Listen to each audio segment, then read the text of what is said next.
Voltamos então, aqui no nosso canal História em Movimento, ao tema da Comissão Nacional da Verdade.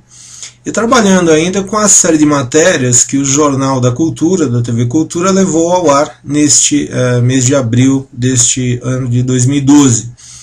Nós vamos trabalhar agora, veremos agora, a terceira parte, a terceira sequência, a terceira dessas matérias, e abordando um lado desse tema bastante importante e bastante interessante, e inclusive pouco abordado, que é a questão da visão sobre os crimes cometidos, em especial no período desse último governo militar brasileiro, de 64 a 85, mas os crimes cometidos ou as ações ilegais cometidas de ambos os lados, digamos. Então, um debate entre aqueles que militaram, inclusive de forma armada, pela esquerda, e aqueles que defendiam um ponto de vista mais conservador, mais à direita, e do governo que se instituiu a partir daquilo que alguns chamam de revolução e outros entendem como golpe de Estado, lá em março, abril de 1964. Então, esse embate esquerda-direita e os atos ilegais cometidos. Debate bastante interessante, bastante esclarecedor, bastante informativo. Também na sua parte final, quando os convidados da mesa do Jornal da Cultura fazem ali, tecem ali as suas considerações. Eu gostaria de chamar a atenção mais uma vez para uma coisa que na verdade nós vamos ver aparecendo em toda essa sequência de matérias do Jornal da Cultura. A precariedade com que esse processo foi discutido no Brasil, em especial lá em 1979, quando foi implementada a lei de anistia. Esse acordo geral de esquecimento que gera um problema não resolvido, que se arrasta e que agora volta à tona aí, em função desses debates em torno da Comissão Nacional da Verdade. Esse é o grande mote, essa é a grande conclusão, é a grande observação a ser feita ao longo dessas matérias. No mais, quanto a essa terceira parte especificamente, eu gostaria de lembrar que há um ponto extremamente importante.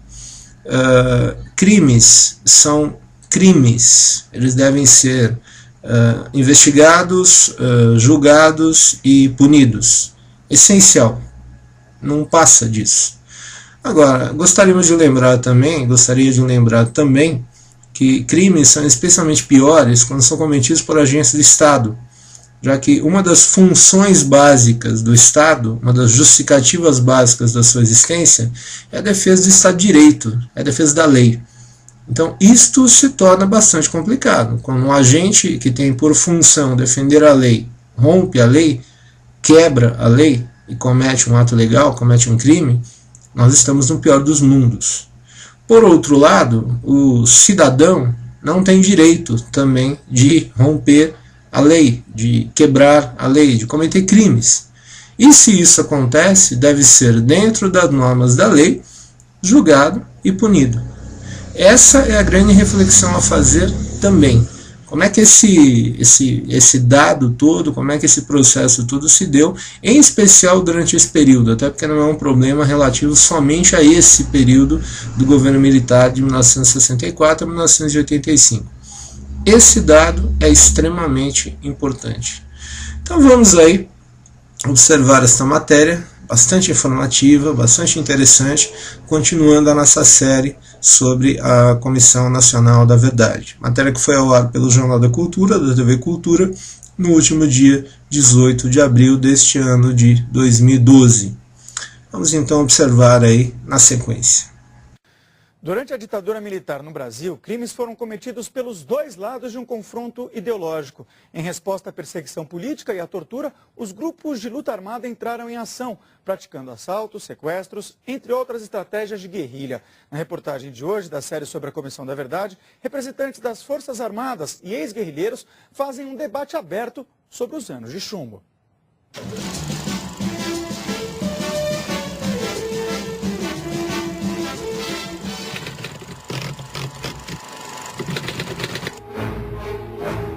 Golpe que depôs o presidente João Goulart e implantou a mais longa ditadura da história do Brasil não teve um único disparo de arma de fogo.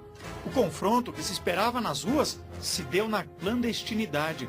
O primeiro episódio da luta armada da esquerda foi uma bomba que explodiu no aeroporto de Guararapes, no Recife, destinada ao então ministro da Guerra, Costa e Silva. O atentado foi mal sucedido e a ditadura continuou, mas foi só depois de 1968, com a edição do Ato Institucional número 5, que cassou liberdades individuais no país, que os conflitos se intensificaram.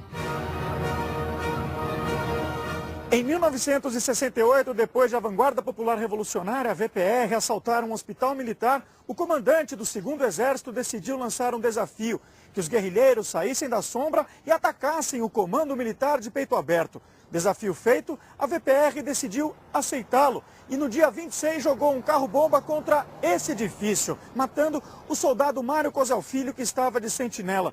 Naquele conturbado ano de 1968, o episódio serviu para mostrar que as esquerdas estavam dispostas a entrar em guerra para derrubar a ditadura.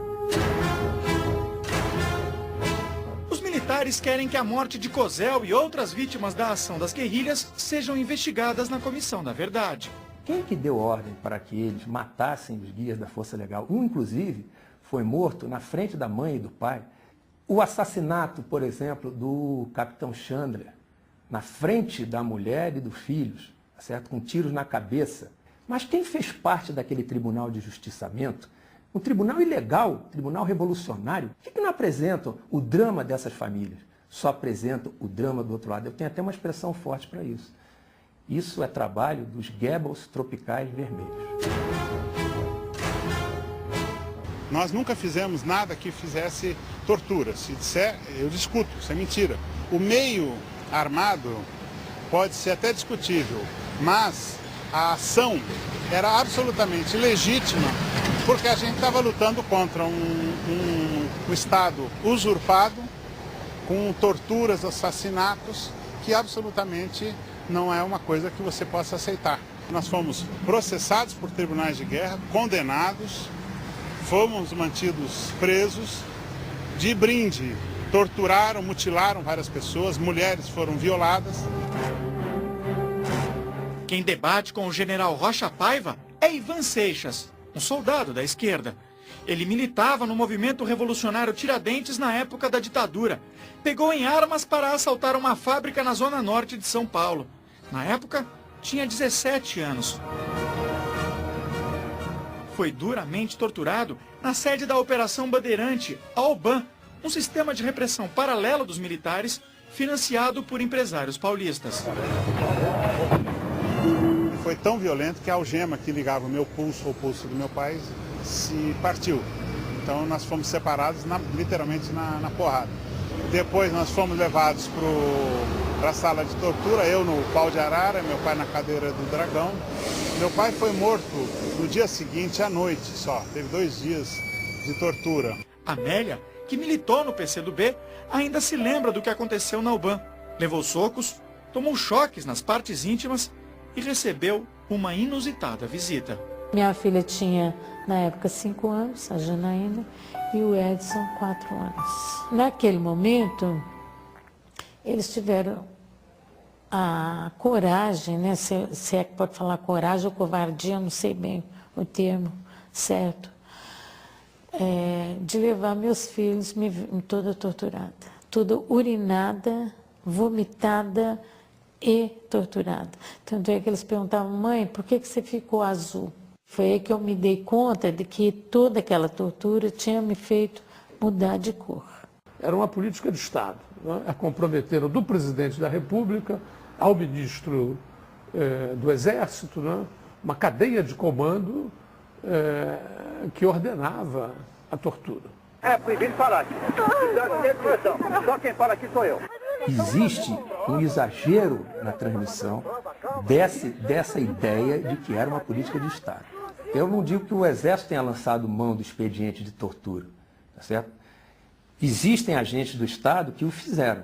Ato público está proibido. Não admitimos passeata nem comício. Está todo mundo preso. Agora, tortura houve antes do regime militar, houve durante o regime militar, houve depois do regime militar, está havendo agora.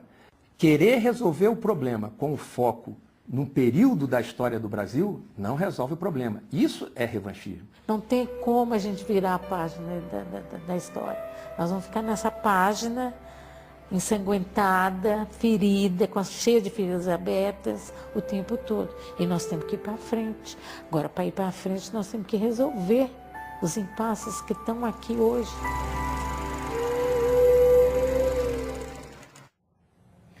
Senes, a Comissão da Verdade pode ajudar a trazer um pouco esses impasses que essa pessoa, a Amélia, conta à tona. O que você acha dessa instalação dessa comissão?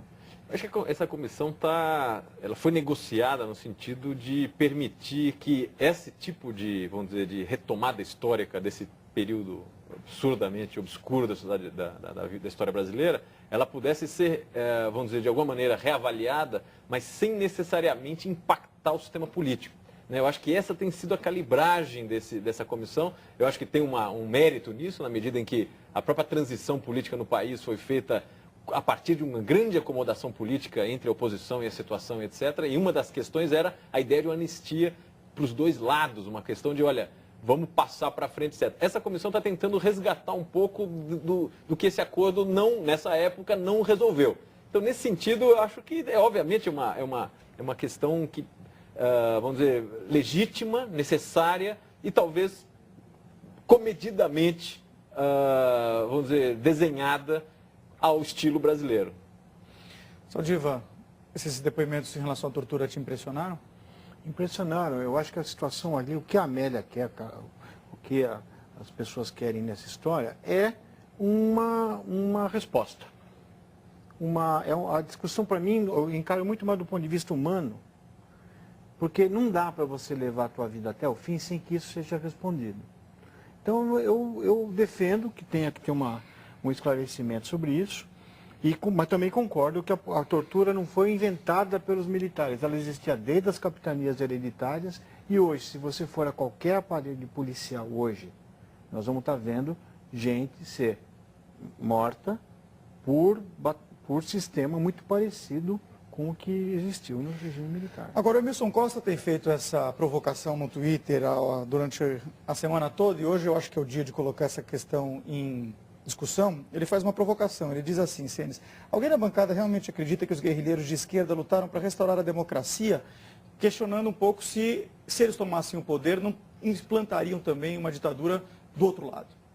Possivelmente sim, na medida em que, se você projetar o que era a ideologia de alguma desses grupos, ele não era, na verdade, vamos dizer, era um outro sistema. Esses caras estavam buscando mudar o sistema, não só o sistema político, o sistema econômico, etc. Agora, a questão acho que não é essa. A questão, independente da motivação desses guerrilheiros, o fato é que nós estamos falando da ação de um Estado, tá certo? É um Estado contra cidadãos. Esses cidadãos podem estar cometendo crimes, agora, isso não justifica a ação do Estado, ele pode prender, pode te retirar da circulação, pode julgar. O que não pode é torturar, não pode matar de maneira totalmente fora das regras. Então, eu acho que o problema não é a intenção da guerrilha. A questão, objetivamente, é a relação de um Estado constituído com cidadãos. A respeito disso, e tomando como gancho o que o professor Saldiva tinha falado, o Mariano Almeida comenta o seguinte, só com os julgamentos dos torturadores de ontem, os torturadores de hoje, a PM principalmente, vai parar de matar os meninos como em São Mateus.